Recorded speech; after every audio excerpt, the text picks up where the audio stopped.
नमस्कार दोस्तों, मेरा नाम है भरत, ज्योग्राफी पढ़ाता हूँ। और आज का हमारा टॉपिक है बहुत इंटरेस्टिंग टॉपिक और बहुत मज़ा आएगा आपको पढ़ने में। उसका नाम है green house effect. Green house प्रभाव क्या होता है, क्यों ग्रीन हाउस प्रभाव होता है। हमने सुना होगा ग्रीन हाउस प्रभाव में कि ग्रीन हाउस प्रभाव के कारण ये हमारी जलवायु में परिवर्तन हो रहा है, हमारी पृथ्वी का टेम्परेचर है वो बढ़ रहा है। तो ये ग्रीन हाउस प्रभाव या ग्रीन हाउस इफेक्ट है क्या, इसको बिल्कुल समझते हैं, रटते नहीं, बिल्कुल समझेंगे। और इसको समझे में अगले 5 से 7 मिनट में। आइए देखते हैं ग्रीन हाउस इफेक्ट।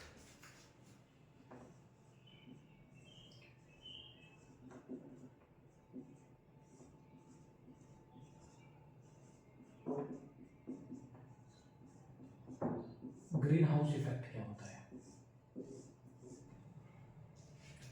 सबसे पहले आपको समझना होगा, इस इफेक्ट को समझने से पहले आपको समझना होगा, जैसे ये हमारी पृथ्वी है, ये हमारी पृथ्वी है, ये क्या है, अर्थ है, ये हमारी भूमध्य रेखा है। समझ में आया, बिल्कुल आया समझ में, ठीक है। ये है हमारा सूर्य, ये हमारा कौन है, सूर्य, सन, ठीक है। ये हमारी पृथ्वी है, ये हमारी सन है। तो एक फिजिक्स का नियम है बेटा कि जो वस्तु जितनी गर्म होगी, वो अगर कोई वस्तु है जिसके अंदर टेम्परेचर है जो गर्म है, तो वो हमेशा ऊर्जा का उत्सर्जन करती है। मतलब कि ऊर्जा को रिलीज करती है, एनर्जी को रिलीज करती है, ऊर्जा का उत्सर्जन करती है। इसी प्रकार हमारे सन है, सन बहुत, उसका टेम्परेचर बहुत ज़्यादा है, और टेम्परेचर ज़्यादा होने के कारण ये भी हमारे सौर विकिरण के रूप में ऊर्जा का उत्सर्जन कर रहे हैं। तो सौर विकिरण के रूप में ऊर्जा का उत्सर्जन कर रहे हैं। तो यहाँ से एक टेम्परेचर जो होता है, एक एनर्जी पृथ्वी की ओर आती है, पृथ्वी की ओर आती है, आई, ये पृथ्वी की ओर आई। और मान के चलो पृथ्वी को हम एक तल के रूप में दिखाते हैं, पृथ्वी को हम दिखाएंगे एक तल के रूप में, यहाँ पर पृथ्वी को एक तल के रूप में ऐसे दिखाएंगे, तो आती है। अब ये जो एनर्जी है ये सौर विकिरण है, क्योंकि सूर्य से आ रही है, इस कारण इनको सौर विकिरण कहा जाता है। इनको क्या कहा जाता है, सूर्य से आ रही है, इनको जो है सौर विकिरण कहा जाता है।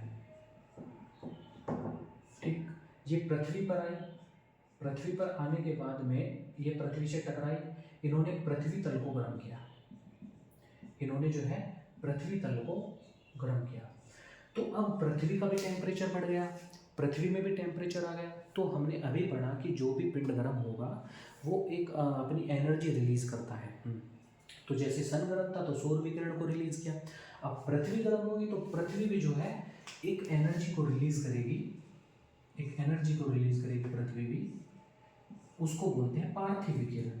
पढ़ा होगा आपने, ऐसी बात नहीं है, पार्थिव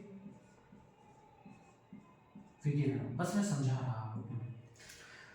तो ये होती है पार्थिव विकिरण, जो ऊपर की ओर गई, उत्सर्जित हुई, उत्सर्जित होकर ऊपर की ओर गई। बस आपको सिर्फ इतना समझना है, यहाँ पर ध्यान देना है कि जो सौर सन है, सौर ऊर्जा है, सौर विकिरण है, जब वो पृथ्वी पर आ रही थी तो वायुमंडल की कुछ परतें उनको मिली होगी बीच में, वायुमंडल की कुछ परतें मिली। वायुमंडल में CO2 भी है, बहुत सारी गैसें, ऑक्सीजन है, CO2 है, आर्गन है, नाइट्रोजन है, बहुत सारी गैसें हैं। तो हमें ये क्वेश्चन रेज होता है कि जो ग्रीन हाउस इफेक्ट है, क्या सौर विकिरणों के कारण होता है वो, या पार्थिव विकिरणों के कारण होता है। मतलब जो ग्रीन हाउस इफेक्ट हो रहा है, प्रभाव हो रहा है, मतलब कि पृथ्वी का जो टेम्परेचर है वो बढ़ रहा है दिन प्रतिदिन, तो वो किसके कारण बढ़ रहा है, वो बढ़ रहा है, पृथ्वी की गर्मी बढ़ रही है, वो किसके कारण, सौर विकिरण जो सूर्य से पृथ्वी पर डायरेक्ट जो विकिरण आ रही है उसके कारण, या जो पृथ्वी से अंतरिक्ष में जो एनर्जी रिलीज हो रही है, पृथ्वी से टकराने के बाद, पृथ्वी गर्म होने के बाद जो रिलीज करती है, जो पार्थिव विकिरण कहलाती है, उससे जो है हमारी पृथ्वी गर्म हो रही है। तो आंसर आता है कि पार्थिव विकिरणों से ही जो है ग्रीन हाउस इफेक्ट होता है। अब सौर विकिरणों का कोई उसमें लेना देना नहीं है, पार्थिव विकिरण से होता है।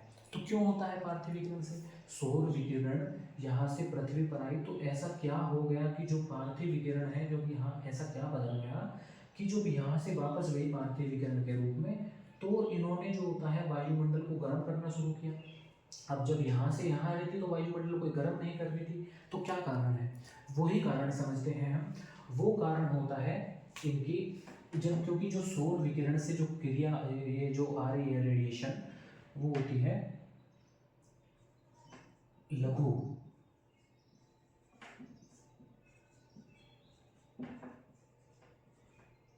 लघु अवरक्त विकिरण। समझना, मैं समझाऊंगा आपको। और पार्थिव विकिरण है, ये पार्थिव विकिरण होता है। अब इसमें जो ये जा रही है ये होती है दीर्घ अवरक्त विकिरण। दोनों में क्या अंतर है? दोनों में अंतर ये है कि जो लघु अवरक्त विकिरण होती है इनकी वेवलेंथ बेटा कम होती है। इनकी वेवलेंथ का मतलब होता है तरंग दैर्ध्य। उनकी तरंग दैर्ध्य कम होती है, इनकी तरंग दैर्ध्य ज्यादा होती है। दीर्घ अवरक्त तरंगों की तरंग दैर्ध्य ज्यादा होगी। क्यों? ऐसा क्यों होता है? ऐसा इसलिए होता है कि जो तरंग दैर्ध्य होती है, अब जो पिंड जितना ज़्यादा गर्म होगा, जितनी ज़्यादा एनर्जी रिलीज करेगा, तो वो पिंड जो जितना ज़्यादा गर्म होगा वो उतनी ही ज़्यादा एनर्जी रिलीज करता है। और जितनी ही ज़्यादा एनर्जी रिलीज करेगा वो उतनी ही ज़्यादा गति से एनर्जी रिलीज करेगा। और जो एनर्जी जितनी ज़्यादा उसकी गति होगी और जितनी ज़्यादा मात्रा होगी, वो जो है उसकी वेवलेंथ जो होती है शॉर्ट होती है बेटा, उसकी तरंग दैर्ध्य हमेशा कम रहती है। और अपेक्षाकृत जो पृथ्वी है, पृथ्वी सूर्य से कम गर्म है, तो इसलिए जो होता है कम गति की, और जो होता है कम गति की जो एनर्जी होती है, रेडिएशन होती है, वो उत्सर्जित करती है, जिसके कारण इसकी अपेक्षा इनकी तरंग दैर्ध्य ज़्यादा होती है। ये दीर्घ तरंग दैर्ध्य दीर्घ अवरक्त विकिरण होती है, ये सौर लघु अवरक्त विकिरण होती है, जो सौर विकिरण होती है। तो अब जो हमारी पृथ्वी होती है, पृथ्वी जो हमारी जो वायुमंडल होता है, जब सौर विकिरण वायुमंडल से होता हुआ पृथ्वी तक आती है, तो हमारा वायुमंडल गर्म इसलिए नहीं होता क्योंकि इसके अंदर लघु अवरक्त विकिरण है जो कम या छोटे तरंग दैर्ध्य वाली होती है, वो होती है। और जो हमारी गैसेस होती है, इन लघु अवरक्त विकिरण को, इस कम तरंग दैर्ध्य वाली विकिरण को वो एब्जॉर्ब नहीं कर पाती, और जिसके कारण ये इसके लिए ट्रांसपेरेंट हो जाती है। हमारा वायुमंडल इनके लिए ट्रांसपेरेंट हो जाता है, इनको रोक नहीं पाता और वो सीधे पृथ्वी पर आ जाती है। लेकिन जब पृथ्वी पर टकराती है, पृथ्वी को गर्म करती है, पृथ्वी एक अलग पिंड है, ये गर्म होता है, यहाँ से एनर्जी फिर अंतरिक्ष की ओर जाती है। तो जब वायुमंडल इनके बीच में पड़ता है तो इनकी जो तरंग दैर्ध्य होती है वो दीर्घ होती है, और जब इनकी तरंग दैर्ध्य दीर्घ होती है, इनकी गति कम होती है, तो इनको जो हमारी गैसेस होती है वो जो है अवशोषण कर लेती है, उनका अवशोषित कर लेती है और रोक लेती है वहीं पर, और पृथ्वी को जो होता है पृथ्वी के ऊपर रोक लेती है, जिसके कारण पृथ्वी का टेम्परेचर बढ़ता है। और वायुमंडल का टेम्परेचर बढ़ता है और पृथ्वी का टेम्परेचर बढ़ता है। यही होता है बेटा green house effect. Green house effect ये होता है कि जो सूर्य से आने वाली जितनी भी सौर विकिरण है वो पृथ्वी तक आए तो ठीक है, लेकिन पृथ्वी से होते हुए जब पृथ्वी से वापस जाए तो पूरी मात्रा में ना जाए, तो वायुमंडल के द्वारा उसे अवशोषित कर ली जाए, जिसके कारण वायुमंडल गर्म हो जाता है। और इसे वायुमंडल गर्म होगा तो पृथ्वी गर्म होगी, पृथ्वी को गर्म रखेगा, और जब पृथ्वी गर्म होगी तो हमारे जो ग्लेशियर्स होते हैं ये पिघलेंगे, वो ग्लेशियर पिघलेंगे तो ये जो पानी होता है ग्लेशियर के पिघलने का वो हमारे समुद्र में जाएगा नदियों के थ्रू, और जब हम समुद्र में जाएगा तो हमारा जो समुद्र के पानी का स्तर होता है वो बढ़ेगा, और समुद्र के पानी का स्तर बढ़ेगा तो जाहिर सी बात है महाद्वीपों को खतरा होगा, और वही महाद्वीप जिस पर हम रहते हैं।